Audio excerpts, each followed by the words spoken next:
Tema 7. Neurobiología del aprendizaje y la memoria. La plasticidad sináptica es el fenómeno por el cual la sinapsis puede reorganizar sus conexiones sinápticas, no solo en el periodo de desarrollo, también en edad adulta, permitiéndonos aprender nuevas habilidades, adaptarnos al ambiente y ayudando en caso de daño cerebral. Esas nuevas experiencias se registran en circuitos neurales específicos llamados eneagramas, como cambios en la actividad neuronal. Esta actividad neuronal está mediada por receptor glutaminérgico, el NMDA, un receptor inotrópico de glutamato. Cuando el receptor NMDA es estimulado adecuadamente a través de la repetición, la activación de rutas de señalización intracelulares y la expresión-represión de genes concretos posibilitan las conexiones sinápticas entre las neuronas del circuito engrama. Estos cambios en las conexiones sinápticas representan la base física de la memoria a largo plazo. Hoy en día se admiten que las redes neuronales permanecen plásticas a lo largo de la vida de los organismos. Eneagramas, las huellas cerebrales o improntas que nos dejan cada una de nuestras experiencias. Esas son las eneagramas. Y se ven así, a forma de arbolitos. Mecanismos celulares de la plasticidad neuronal. Plasticidad neuronal. Capacidad de las neuronas de reorganizar sus conexiones sinápticas y la maquinaria bioquímica correspondiente. Es fundamental durante el desarrollo y también en el adulto. Nos permite aprender nuevas habilidades, establecer los recuerdos o adaptarnos a presiones ambientales e incluso ayudan en caso de daño cerebral. Las nuevas experiencias son registradas en circuitos neurales específicos, engramas, como cambios en la actividad neuronal.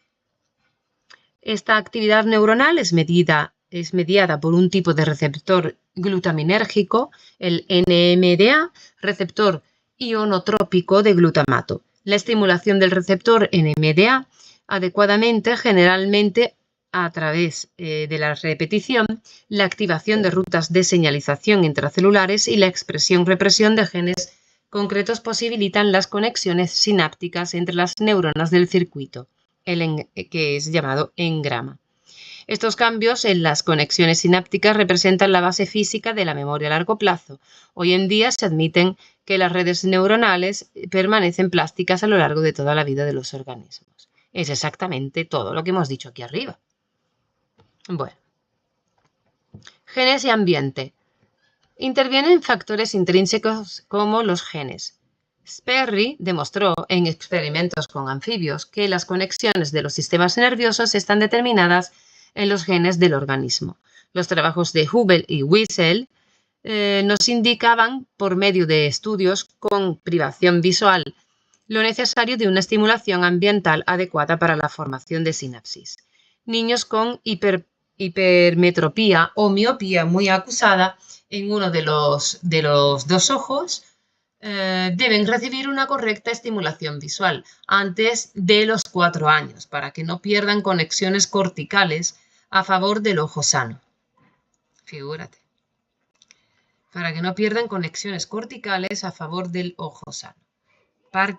Que es el parche ocular, por eso se pone el parche ocular. Los músicos que tocan instrumentos de cuerda presentan una mayor representación en su corteza somatosensorial de los dedos de la mano izquierda, que son los diestros. Claro, eso en el caso de los diestros. Hubel y Wiesel, junto con Sperry, recibieron el premio Nobel por sus trabajos sobre la corteza cerebral en el 1981. En los mamíferos y otros vertebrados es necesaria la estimulación sensorial para el desarrollo normal del sistema nervioso. Genes y ambiente. El genoma solo no puede proporcionar toda la información de las conexiones de nuestro sistema nervioso. Nuestros genes no tienen suficiente capacidad para determinar todas las conexiones sinápticas, aunque una buena parte de nuestro genoma está dedicado a la construcción del cerebro. Así pues, el desarrollo normal del cerebro depende de la interacción entre la herencia genética recibida y el ambiente. El ADN proporciona el chasis o la estructura básica del sistema nervioso y la actividad del propio sistema nervioso junto con la estimulación sensorial ambiental proporcionan la información necesaria para que nuestro sistema nervioso se desarrolle y pueda funcionar correctamente. Genes más factores ambientales dan al fenotipo, que es la expresión de la información. ¿Vale?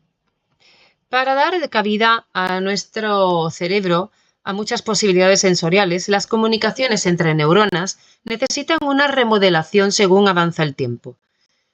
El patrón sináptico queda enfocado y las sinapsis activas o aquellas que cambian son preservadas, mientras que el resto son eliminadas. Principio de usar o tirar. La transmisión sináptica química libera un neurotransmisor que actúa sobre la neurona postsináptica y modifica su actividad. La liberación del neurotransmisor puede variar por las características de la neurona presináptica o por otras causas. Esta variación en la liberación de neurotransmisor o fuerza sináptica puede durar unos pocos segundos, unos minutos o toda la vida. Todo esto nos permite ver cómo la actividad sináptica puede inducir cambios sinápticos, los cuales juegan un papel muy importante en el almacenamiento de información en el cerebro. Así, Martin y colaboradores lanzan la hipótesis de la plasticidad sináptica y la memoria. Martin. Hipótesis de la plasticidad sináptica y la memoria. La plasticidad sináptica incluye cambios a corto plazo en la fuerza o en la eficacia de la neurotransmisión, así como cambios a más largo plazo en la estructura de la sinapsis. Formas de plasticidad sináptica. Vamos a ir hablando de potenciación a largo plazo, PLP, que es la fuerza sináptica que aumenta, y la depresión a largo plazo, DLP, que es la fuerza sináptica cuando disminuye, ¿vale? La potenciación a largo plazo es cuando la fuerza sináptica aumenta y la depresión a largo plazo es cuando la fuerza sináptica disminuye. Potenciación a largo plazo. La fuerza sináptica puede estar regulada por tres factores. Número de vesículas sinápticas preparadas para su liberación, que cada vesícula se fusione con la membrana presináptica por efecto del potencial de acción, o que el número de moléculas de neurotransmisor por vesícula, valor generalmente constante, junto con el número de receptores postsinápticos estipulados por estas. Por último, tiene un papel la cantidad de calcio. Por último, tiene un papel importante la cantidad de calcio intracelular presináptico, que si es elevado permitirá seguir secretando neurotransmisor una vez finalizado el potencial de acción. También puede dar lugar a cambios en sistema de segundos mensajeros que van a incrementar aumento de receptores postsinápticos. Existen dos procesos, potenciación a largo plazo, PLP, y la depresión a largo plazo, DLP, en los que la fuerza sináptica aumenta o disminuye respectivamente, y son las dos formas más importantes de plasticidad sináptica. Aquí vemos la figura, ¿vale? Del potencial, o sea, cuando se daba el potencial de acción y ahí el cambio, bueno, la entrada y salida de calcio, ¿vale? Dentro de lo que sería el botón sináptico. Vale, papel de la cantidad de calcio intracelular presináptico. Vale, pues propio del aumento de calcio en el potencial a largo plazo es seguir secretando neurotransmisor una vez finalizado el potencial de acción presináptico, y que en la neurona postsináptica el aumento de calcio da lugar a una actuación de segundos mensajeros con aumento de receptores postsinápticos y mayor sensibilidad al neurotransmisor que llega a la hendidura sináptica. Y sin embargo, en el depresor a largo plazo, pues el papel juega un papel importante la cantidad de calcio intracelular postsináptico. O sea, en el PLP es el presináptico y en el DLP es el postsináptico. Hay menor aumento de calcio en la neurona postsináptica en la depresión a largo plazo y conlleva menor sensibilidad en lugar de mayor de los receptores plasmáticos. La PLP o potenciación a largo plazo también es el resultado de un aumento en la concentración de calcio que tiene lugar a la neurona postsináptica. Ese calcio, Ca2+, bueno, ese calcio da lugar a cambios en el sistema de segundos mensajeros y en la fosforilación de proteínas por la acción de distintas quinasas. Estos cambios generan un incremento en el número de receptores en la membrana postsináptica, lo que conlleva a su vez una mayor sensibilidad al neurotransmisor que llega a la hendidura sináptica. Por otro lado, la LDP o depresión a largo plazo ocurre en respuesta a un incremento más pobre, o sea, hay menor concentración de calcio en la neurona postsináptica, lo que, al contrario que sucede en la PLP, viene acompañado de una menor sensibilidad en lugar de mayor de los receptores plasmáticos. Repite mucho esta profesora. Bueno, la fuerza de las conexiones sinápticas base del aprendizaje. Santiago, Ramón y Cajal fue el primero en aventurar que la fuerza de las conexiones sinápticas era la base del aprendizaje. El ejercicio mental facilita un mayor desarrollo de las estructuras nerviosas en las partes del cerebro en uso. Así, las conexiones preexistentes entre grupos de células podrían ser reforzadas por la multiplicación de terminales nerviosas. Estos cambios en la fuerza sináptica es lo que conocemos como plasticidad neuronal.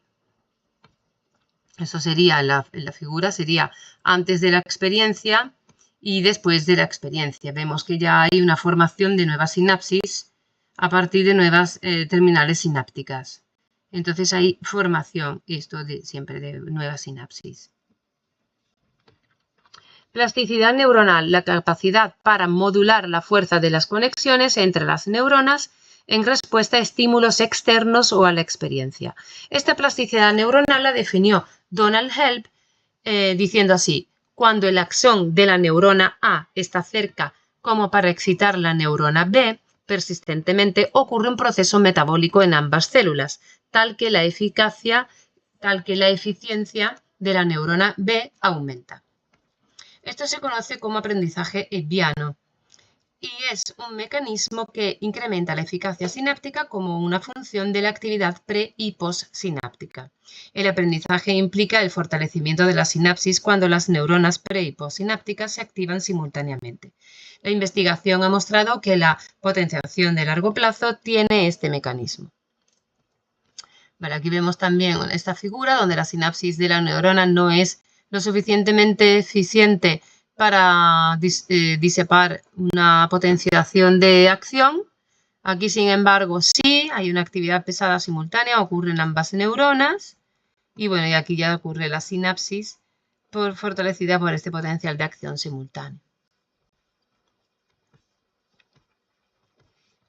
Los experimentos de inducción del potencial a largo plazo se han realizado de una forma mayoritaria en las sinapsis glutaminérgicas del hipocampo.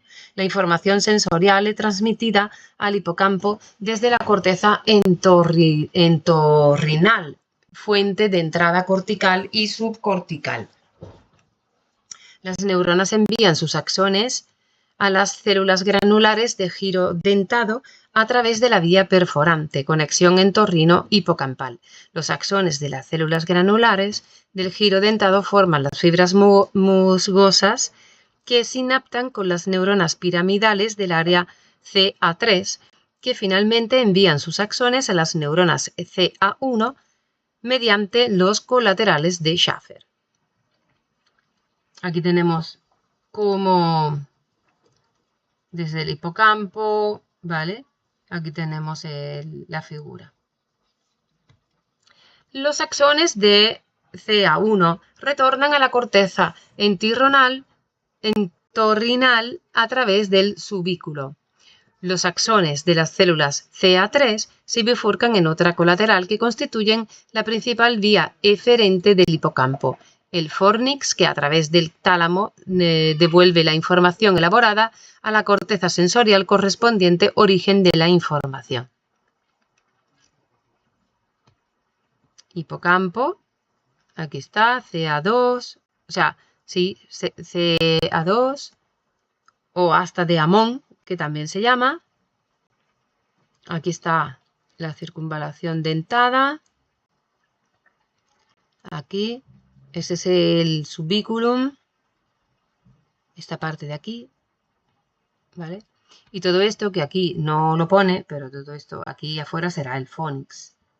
¿Ves? Porque aquí está el fónix, que es la que hace esta curva, el cuerpo del fónix. Y además esto será la comisura hipocámpica, que es lo que vemos aquí. Vale. Que es la fibra del hipocampo que continúa esto. Bueno, ahí hay un montón de nombrecitos, habría que mirarlo detenidamente. La formación de la memoria declarativa tiene lugar tras la activación del circuito comentado anteriormente, denominado vía trisináptica hipocampal. Las neuronas piramidales hipocampales permiten estas reacciones asociaciones, debido a su alto nivel de interconexión relacionando las diferentes entradas sensoriales que forman el recuerdo explícito.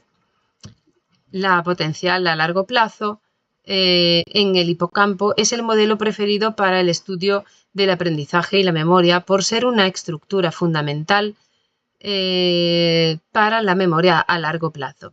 Las propiedades de la potenciación a largo plazo. 1. Ser inducida rápidamente. 2. Es dependiente de la actividad específica de las sinapsis activas. Y 3. Cuenta con características asociativas. Todo esto hace que la potenciación de a largo plazo sea un buen modelo para explicar las bases celulares del aprendizaje y la memoria. También hay una potenciación a largo plazo en otras áreas: la amígdala, el tálamo, el núcleo accumbens, el área tegmental ventral o el cerebelo. La potenciación a largo plazo se divide en fase temprana, con una duración aproximada de 1 a 3 horas, y requiere que la modificación de proteínas, o sea, una modificación de proteínas ya existentes. Y una fase tardía, que requiere que la síntesis de ARN y su traducción a proteínas, y tiene una duración de hasta semanas. Desencadenado de la potenciación a largo plazo. El aprendizaje induce cambios celulares y moleculares que facilitan la comunicación entre las neuronas y son esenciales para la formación de memorias. Pueden producirse cambios en la fuerza sináptica de circuitos neuronales y que si perseveran, el aprendizaje se almacena en la memoria. Bueno, los cambios que se producen pueden generar, uno, desvanecimiento con el tiempo u olvido, y otro es el refuerzo de sinapsis y transformación en memoria a largo plazo mediante la consolidación.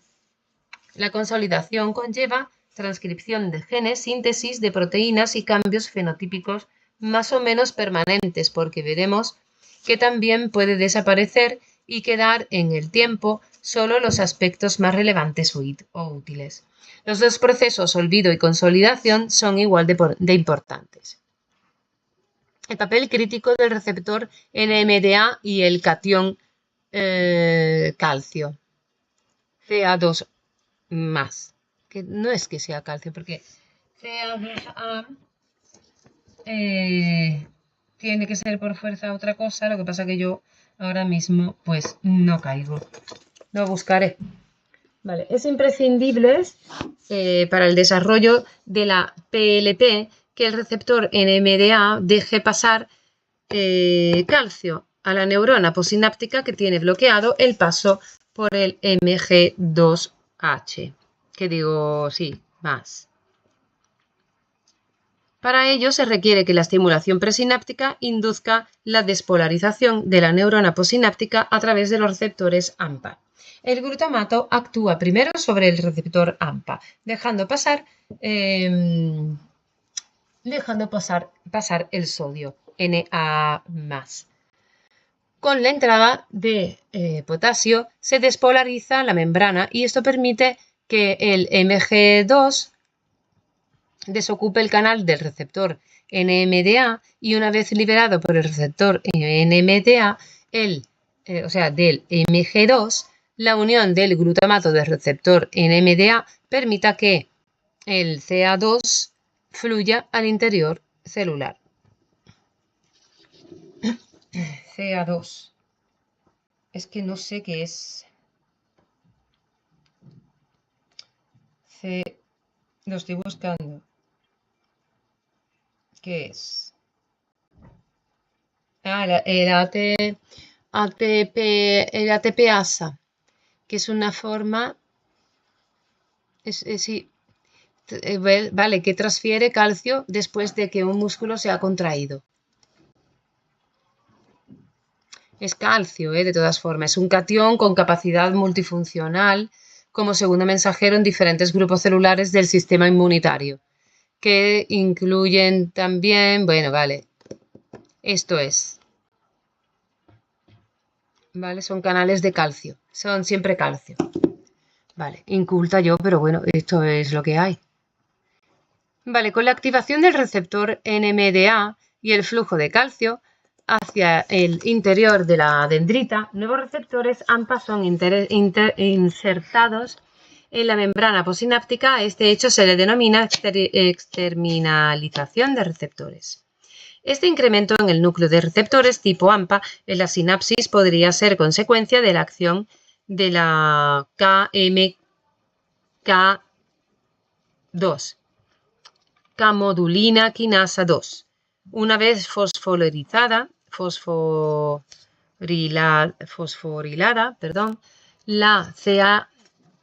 la KMK2 puede incrementar el tráfico externalización de receptores AMPA en la espina dendrítica, aunque parece que no es determinante. Qué trabajo me cuesta cuando hay tantas siglas. Bueno, este incremento de receptores AMPA que hace que la transmisión sináptica se haga más fuerte. Por lo tanto, un incremento en el número de receptores AMPA en la sinapsis junto con el aumento de la conductividad de este sería el mecanismo posináptico clave que conduce al aumento de los potenciales posinápticos excitadores que se observan en la respuesta de potencial a largo plazo. Concluyendo, durante el inicio, primeras fases de la inducción de potencial a largo plazo, tiene lugar una activación de las vías de transducción de señales dependientes de calcio, principalmente a través de la KMK2, lo que resulta en la fosforilación del receptor AMPA, que como consecuencia aumenta su conductancia, y al tiempo los receptores AMPA aumentan en número. Se incorporan receptores AMPA a la densidad sináptica, aumento de sinapsis. Los investigadores creen que la incorporación de receptores AMPA a la densidad sináptica es el cambio más importante, ya que hace estar acompañado de cambios estructurales en las espinas dendríticas, lo que sustentaría los procesos involucrados en el mantenimiento de la PLP. En cuanto a la fuerza sináptica, los cambios en la fuerza sináptica pueden ser a corto plazo y sin cambios permanentes en las estructuras neuronales, con una duración de segundos o minutos, o de larga duración, que es la potenciación a largo plazo, o LPT, o LTP, en que la activación continuada o repetida de la sinapsis implica que los segundos mensajeros inducen la síntesis proteica en el núcleo de la neurona, alterando la estructura de la propia neurona. El aprendizaje y la memoria podrían ser resultado de cambios a largo plazo en la fuerza sináptica, mediante un mecanismo de plasticidad sináptica. Claro, ellos dicen que esta síntesis proteica, ¿vale?, en el núcleo altera incluso la propia estructura de la neurona. Entonces, de ahí les viene que puede llegar a ser el aprendizaje y la memoria, ¿vale? que produce esos cambios a largo plazo con una fuerza sináptica que cambia propio la plasticidad sináptica. Pueden ser varios los mecanismos, tanto pre- como postsinápticos, implicados en el desarrollo de la potenciación a largo plazo. En cuanto a la fuerza sináptica, podría ser debido a un fenómeno presináptico por mayor liberación del neurotransmisor con el consiguiente refuerzo del efecto postsináptico, es decir, un potencial postsináptico más intenso. En este caso se postula que un mensajero retrógrado lleva el mensaje de la neurona postsináptica a la presináptica, modificándola y determinando una mayor liberación de vesículas del neurotransmisor. Se ha postulado que el transmisor retrógrado podría ser el óxido nítrico, el NO, o sea, en el no, el óxido nítrico, pero importante papel de las espinas dendríticas. Importante papel de las espinas dendríticas. Unas proteínas del citoesqueleto celular ponen a buen recaudo nuestros recuerdos. Los cambios en la eficacia sináptica son la base de los procesos de aprendizaje y memoria. Los receptores postsinápticos de glutamato son los encargados de detectar el glutamato liberado por los terminales presinápticos. Esa interacción activa rutas de señalización intracelular, por eso la plasticidad depende en gran medida de los receptores de glutamato. Estos receptores se concentran en pequeñas protusiones postsinápticas denominadas espinas dendríticas que tienen una capacidad de remodelación constante necesaria para la plasticidad neural.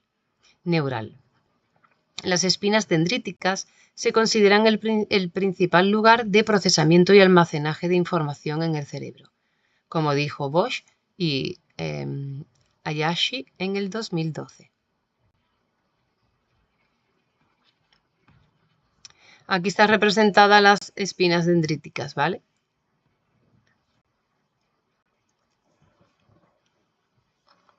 La longitud y ramificación dendrítica, la densidad, forma y distribución de las espinas dendríticas parecen estar influidos por una gran diversidad de factores. La desnutrición y la privación sensorial, el estrés y principalmente los procesos mnémicos. La capacidad de remodelación de dendritas es constante con cambios de tamaño, forma e incluso en el número de espinas y en el número de receptores de glutamato.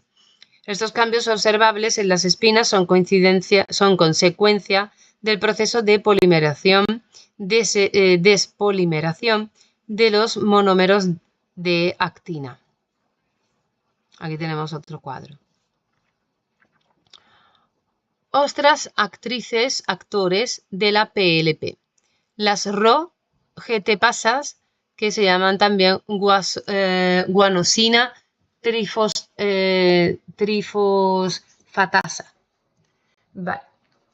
La espina dendrítica, estructura neural que almacena información, tiene la capacidad de modificación limitada para no perder información. La familia GT-pasa, conjunto de proteínas G monoméricas, no proteínas G de receptores de membrana, son esenciales en las complejas redes de señalización intracelular que generalmente transmiten señales desde la membrana plasmática al núcleo y donde interviene en distintos procesos celulares de gran importancia y entre otros polimerización y despolimerización de los filamentos de actina en las sinapsis glutaminérgicas. Colifina, ADF, realiza una función de corte de F-actina y los monómeros resultantes pueden ser reciclados por la plofilina, otra proteína asociada a actina, que facilita el cambio de adenosina difosfato ADP a adenosina trifosfato ATP de los monómeros de actina, lo cual facilita su polimerización. ADP, adenosina difosfato y el ATP es adenosina trifosfato.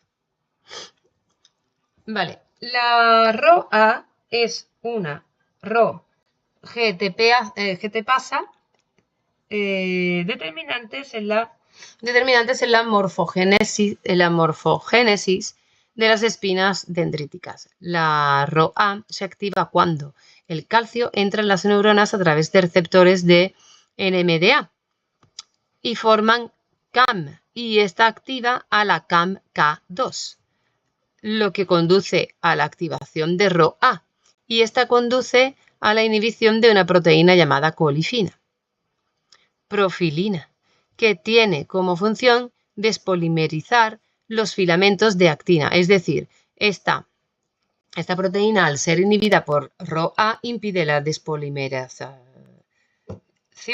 de la actina. Inhibición reforzada por otros mecanismos también, y todo conduce a mayor polimerización de la actina. Estudios indican que la modulación de la actividad cerebral de ROA en ratones conduce a una reorganización de la actina, al tiempo que la mejora la neurotransmisión y el aprendizaje y la memoria. Esos efectos persistieron durante semanas. Esta es la etapa sostenida del crecimiento de la espina dendrítica. Y aquí te pone todo el cuadrito y qué es lo que va haciendo.